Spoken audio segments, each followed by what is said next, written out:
नमस्कार दोस्तों, जैसा कि आपको पता है कि रेलवे में अभी जूनियर इंजीनियर की वैकेंसीज़ निकली है। वैकेंसीज़ की संख्या है 7,951। इतनी वैकेंसी तो बहुत होती है, बहुत ज़्यादा नहीं है बट बहुत है वैकेंसीज़ सिलेक्शन होने के लिए। अगर आप अच्छे से तैयारी करते हो तो बहुत है। चलिए आज मैं बात करूँगा जेई की पोस्ट के बारे में कि रेलवे में जेई की पोस्ट कैसी है। स्पेशली जैसे मैं 4 साल से काम कर रहा हूँ रेलवे के, जेई जो हमारी भर्ती 2018 में इससे पहले वाला नोटिफिकेशन आया था उसी से हमारा सिलेक्शन हुआ है और जॉब को अप्रोक्स 4.5 साल होने को आए हैं।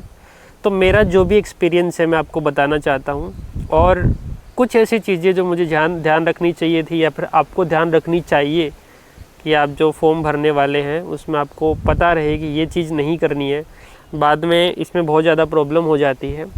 तो चलिए स्टार्ट करते हैं। पहला है इसका इंट्रोडक्शन कि इस जॉब में क्या करना होता है। तो स्पेशली रेलवे जेई की जो जॉब रहती है वो सुपरवाइज़र की जॉब रहती है। मेरी बात करूं तो जेई ट्रैक मशीन में मैंने अपना इनिशियल पोस्टिंग लिया, मतलब जो प्रेफरेंस भरते हैं वहाँ से मुझे वो अपने मार्क्स के हिसाब से जेई ट्रैक मशीन मिला। उसके बाद 1 साल की हमारी ट्रेनिंग हुई। 1 साल की ट्रेनिंग में 6 महीने की ट्रेनिंग IRTMTC में होनी चाहिए, बट हमारी कोरोना की वजह से हमारी ऑनलाइन हुई थी, वो 3 महीने कर दी गई थी। बट अब अगर आपकी ट्रेनिंग होती है तो 6 महीने IRTMTC Indian railway track machine training centre Prayagraj में होगी और 6 महीने आपकी जहाँ पे आपकी पोस्टिंग देने वाले जिस जोन से आपने भरा है उस जोन के किसी भी डिवीज़न में आपकी 6 महीने ट्रेनिंग फील्ड ट्रेनिंग दी जाएगी, जिसमें आपको मशीन पे रहना होगा और वर्किंग देखनी होगी। हो सकता है एक मशीन पे रखे वेरियस मशीन पे एक एज़ पर दियर कन्वीनियंस वो आपको ट्रेनिंग दिलवाएंगे। ट्रेनिंग के बाद जैसे ही आप रेगुलर हो जाओगे तो आपको एक मशीन का इंचार्ज बना दिया जाएगा या फिर सेकंड इंचार्ज बना दिया जाएगा। जैसे कि आप देख पा रहे हैं हमारे पीछे एक मशीन है टैंपिंग मशीन, तो इस पर एक इंचार्ज दे दिया जाता है। जेई SSC या 2 जितने भी रहे दे दिए जाते हैं एज़ पर अवेलेबिलिटी, ठीक है। उसके बाद ये क्या है, hydraulic, pneumatic, electrical, mechanical part से बनी हुई एक मशीन है। इसको चलाने के लिए आपको जो टेक्निकल ट्रेनिंग प्रयागराज में दी जाती है उसके अलावा आपको 12 दिन का कोर्स जोनल ट्रेनिंग सेंटर जहां से आपको दिया जाता है, जिसमें आपको सिग्नल्स या फिर ड्राइविंग के बाद कौन कौन से सिग्नल ध्यान रखने हैं, ब्लॉक वर्किंग में जो क्या ध्यान रखना है, क्या प्रोसीजर है, क्या अथॉरिटी है, क्या रूल्स है, ये सब आपको पढ़ाए जाते हैं। वहाँ भी आपका एग्ज़ाम होता है। और जो पहले ट्रेनिंग होती है 6 महीने की टेक्निकल ट्रेनिंग IRTMTC, उसमें भी आपका एग्ज़ाम होता है। उस एग्ज़ाम में आपकी जो मेरिट आती है उसी हिसाब से आपकी सीनियरिटी यहाँ पे डिसाइड की जाती है, ठीक है।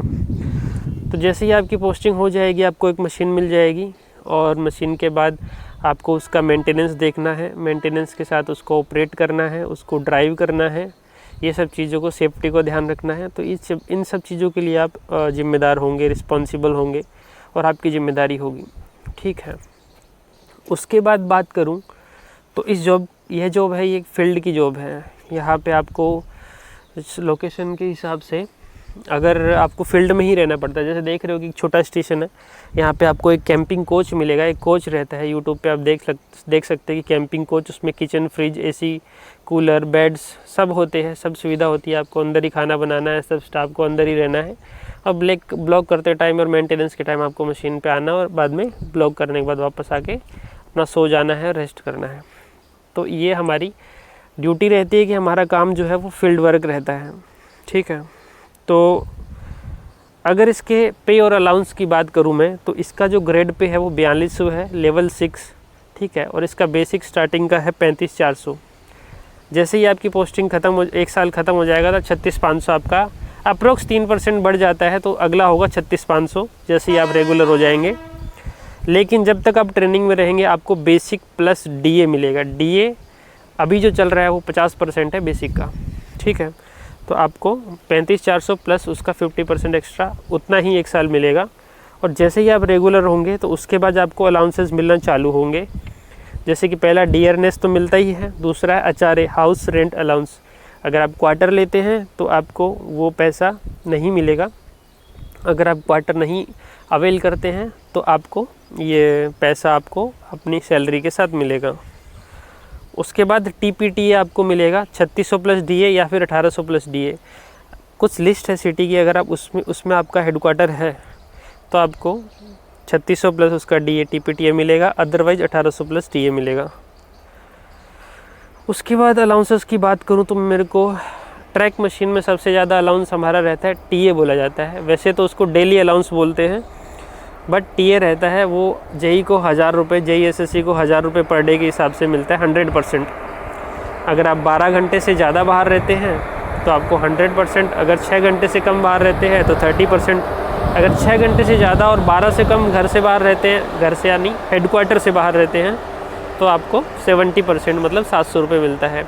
तो 30, 70, 100, 100% का मतलब है 1000, 70 मतलब 700 और 30% मतलब 300 रुपये।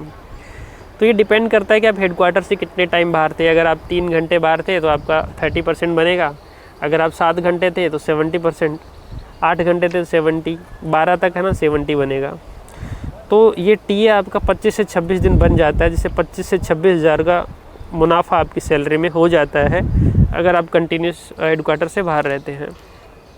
ठीक है। आचार्य के केस में ये है कि आचार्य रहता है 10, 20, 30%। जैसे X सिटी में 30% है बेसिक का, Y सिटी में 20% है बेसिक का, और Z सिटी में 10% ऑफ बेसिक मिलता है। तो इन सब को मिला के ये सब तो थे अलाउंसेस। अब मैं आपको बताता हूँ कि ये जो रहता है, कुछ नेशनल हॉलीडे अलाउंसेस मिलते हैं 788 रुपये पर डे। अगर आप नेशनल हॉलीडे 15 अगस्त 2 अक्टूबर के दिन काम करते हैं, ये अपने को 12 NH मिलते हैं, उसमें से आप चाहो जितने ले सकते हो, 2-3 तो नेसेसरी रहते हैं। उसके बाद मशीनें जब बंद रहती है तब आपको लेना ही पड़ता है। अदरवाइज़ आपको 788 रुपये उस डे के मिलेंगे। और नाइट ड्यूटी अलाउंस अप्रोक्स आपको जैसे ही रेगुलर हो जाओगे 270 रुपये आसपास मिलेगा। इसका फॉर्मूला है वो मैं यहाँ पे लगा देता हूँ, देख लीजिए। ये जो है फॉर्मूला है, यहाँ कहीं भी जगह बचेगी मैं लगा दूँगा। ठीक है। उसके बाद आपको काफ़ी सारे अलाउंसेस मिलते हैं, जो children education allowances, dress allowance JEE को नहीं मिलता है, dress brief case allowance SSC को मिलता है। तो ऐसे अलाउंसेस है जो आपको मिलते हैं। पास PTO की बात करूँ अगर मैं, पहले हम लोगों को ये लगता है कि हम रेलवे में सेलेक्ट होने के बाद हमारी फैमिली और हम फ्री में ट्रैवल कर पाएंगे। तो सबसे पहले आपकी फैमिली में आपके माता पिता नहीं आते रेलवे में, ये याद रखना। और उसके बाद आप फ्री में ट्रैवल बिल्कुल नहीं कर पाओगे, आपको लिमिटेड पास दिए जाते, उस पास पे आपको टिकट बनवाना है और ट्रैवल करना है। तो आपको पास मिलेगा 1 और PTO मिलेंगे 4। एक पास मिलेगा जिसमें पूरी सेकंड AC की जर्नी फ्री होगी, कितनी लंबी ले लो आप, जाना और आना, 1 फुल सेट, और बोलो तो 2 half set, 2 single journey. Otherwise PTO में क्या होता है कि PTO रहता है उसमें क्या है कि बेस फेयर का 1/3 आपको पे करना पड़ता है। ठीक है। सेकंड AC का हो तो 1/3 का आपको उसका पे करना पड़ेगा। वो आपको 8 हाफ सेट मिलते हैं और 4 फुल सेट मिलते हैं। और जैसे ही आपकी सर्विस 5 साल कंप्लीट करेगी तो आपको ये जो पास 1 मिलता है वो 3 मिलेंगे, और PTO आपको 4 मिलेंगे फुल सेट जो थे वही। छुट्टी के बारे में अगर मैं बात करूं तो आपको 10 कैजुअल लीव मिलती है, 10 casual leave, 20 LHAP half leave average पे, और 30 आपको मिलती है LAP EQ EL earn leave, मतलब आपको लीव ऑन हाफ एवरेज पे यहाँ पे बोलते हैं। तो 30 आपको LAP मिलेगी और 20 LHAP और 10 CL। बाकी NHGH है वो 12 मिलेंगे टोटल, 12 पर कैलेंडर ईयर। इसमें बेनिफिट एक और है कि मेडिकल बेनिफिट रेलवे की तरफ से मिलता है, और प्राइवेट हॉस्पिटल्स भी हमारे लिंक रहते हैं, तो वहाँ पे पर थोड़ा बहुत मतलब अच्छा खासा इलाज हो जाता है। सैलरी अकाउंट करवा लेते हैं तो वो तो सेंट्रल गवर्नमेंट में बेनिफिट मिलता ही है। काफ़ी बैंक्स जो काफ़ी बेनिफिट देती है, टर्म लाइफ का, हेल्थ इंश्योरेंस का, सस्ते में काफ़ी कुछ देती है, लॉकर फैसिलिटी, लोन, अभी तो बहुत कुछ देने लग गए हैं, तो वहाँ भी आपको अच्छा खासा बेनिफिट मिलता है। तो जैसे ही आपका बेसिक पहले साल रहेगा 35,400, उसके बाद 36,500 हो जाएगा, फिर 37,600, फिर 38,700, फिर आपका SSC में प्रमोशन हो जाएगा। बट वर्क कल्चर यही रहेगा, वर्क प्रोफाइल सेम रहेगी, बस आपको एक मशीन का इंचार्ज बना सकते हैं, बड़ी मशीन का, इतना ही होगा। तो ये था हमारा JEE ट्रैक मशीन का ब्रीफ इंट्रोडक्शन। और अब मैं अपना पर्सनल रिव्यू इस पे देता हूँ कि अगर आप ऐसी जॉब चाहते हैं कि आपको मतलब एक जगह ऑफिस में नहीं बैठे रहना है हमेशा, आपको हर लोकेशन पे घूमना है, जैसे यहाँ पे बिल्कुल एकदम गांव में है हम लोग, सुविधाएं तो कम है, लेकिन गांव में है, नेचर के बीच है। देखो गाय यहाँ पे घास खा रही है, बाजू में ठंडी हवा चल रही है। तो ये सब अगर आपको करना है और साथ में पैसा भी कमाना है टीए वाला, तो आप ट्रैक मशीन में आइए। और आप जब प्रेफरेंस भरते हैं उसमें आपको एक ध्यान रखना है कि सबसे पहले आपको वो पोस्ट नहीं भरनी है ऊपर कि जिसमें ज़्यादा वैकेंसी हो। आपको प्रायोरिटी ये रखनी है कि जो प्रोफाइल मेरे को कौन सी पसंद है। जैसे एसएनटी हमको नहीं पसंद है, पीवे सिविल वालों को नहीं पसंद है, ब्रिज वर्क्स अच्छा है उसके रिस्पेक्ट में, वैसे ही ट्रैक मशीन उतना अच्छा नहीं है, उससे अच्छे ये है design drawing, journal services, DMs. तो अगर आपको ये डिज़ाइन एंड ड्राइंग और ये सब मिलता है, या फिर वर्कशॉप की जॉब चाहिए, देखो इसमें जॉब कई टाइप की होती है। जनरल सर्विसेज स्टेशन की जॉब है, ट्रैक मशीन फील्ड की है, इंजीनियरिंग वाली लगभग सारी जॉब फील्ड की है, डिज़ाइन एंड ड्राइंग को छोड़ के। ब्रिज वाले भी फील्ड में घूमते हैं। एसएनटी की तो बहुत बेकार है, वो तो सिग्नल वाले घूमते रहते हैं बेचारे, क्या करें, कभी भी फेलियर हो जाता है, कोई छुट्टी का पता नहीं है। तो मैं बेकार नहीं बोल रहा हूँ किसी भी जॉब को, बट आप अपना प्रोफाइल देख लीजिए कि वर्कशॉप अच्छी लगती है, या फिर CNW, मैकेनिकल, सिविल इंजीनियरिंग, या फिर सिग्नल टेलीकम्युनिकेशन, या फिर आपको GS वगैरह ये सब DMS। तो कौन सी जॉब आपको प्रोफाइल आपको सूट करती है, आपको ऑफिस में रहना है, फिर फील्ड में करना है, तो उसी को ध्यान में रखते हुए आप प्रेफरेंस भरिए, ठीक है। ऐसा नहीं है कि आपने उस 40 वैकेंसी वाले को ऊपर नहीं भरा तो आपका सिलेक्शन नहीं होगा। वो नीचे भी रखोगे तो आपकी कट ऑफ के हिसाब से आपका सिलेक्शन कहीं ना कहीं हो जाएगा।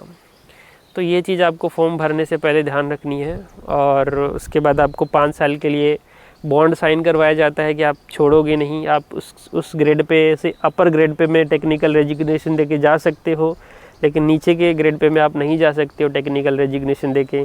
तो ये सब चीज़ें आपको ध्यान रखनी है। तो अगर आपके और कोई भी डाउट हो तो हमसे पूछिएगा।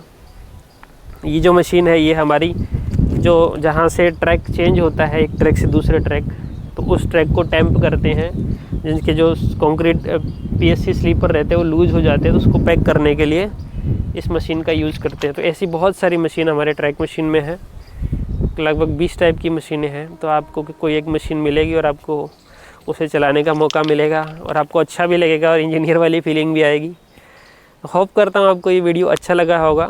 अगर कोई डाउट हो तो आप कमेंट में लिख दीजिएगा, I will try to solve. और थैंक यू वेरी मच।